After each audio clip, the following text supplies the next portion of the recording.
با یک قرار بی‌سابقه شام دیروز پرزیدنت بلاروس الکساندر لوکاشنکو 52 محبوس سیاسی را آزاد کرد و در میان آنها ایگور لوسیک خبرنگار رادیوی اروپای آزاد. رادیو آزادی هم پس از سپری کردن 5 سال زندان رها شد. آزادی آنها را بخشی از طرح بهبودی رابطه‌های این کشور و آمریکا مینامند.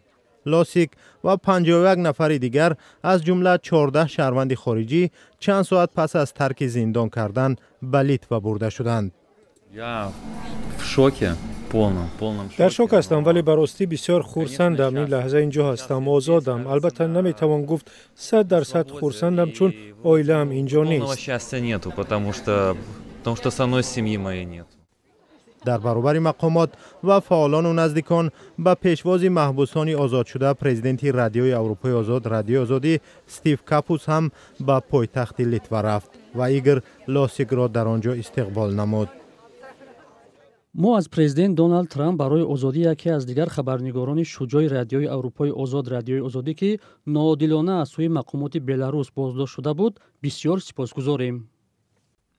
کاپوس افزود ایگور رنج و عذاب‌های زیاد کشید، زیرا روزنامه‌نگار بود که برای رادیوی اروپای آزاد رادیو آزادی کار میکرد.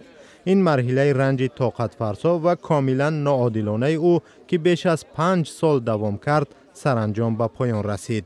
سویتلانا تیخانووسکایا یک رهبر مخالفان بلاروس که در سرحد لیتوا به پیشواز محبوسان آزاد شده رفته بود گفت: من بسیار شادم که میتوانم گروه زندانی‌های سیاسی را که از محبس‌های بلاروس آزاد شدند خیر مقدم بگویم. آنها در عموم 52 نفر هستند، ولی از میان آنها 38 نفرشان زندانی‌های سیاسی بلاروسی میباشند. من به تلاش‌های پرزیدنت دونالد ترامپ و مأموریت او احسنت میگویم که برای آزادی این مردم تلاش‌های دیپلماتی را به کار بردند.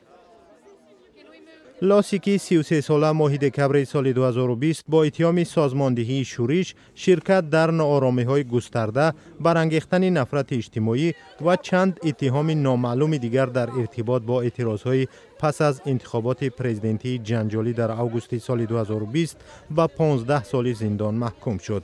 خود ایگور لوسیک رادیوی اروپای آزاد رادیو آزادی و کشورهای غربی بارها اعلام کرده بودند که این اتهام‌ها انگیزه سیاسی دارند.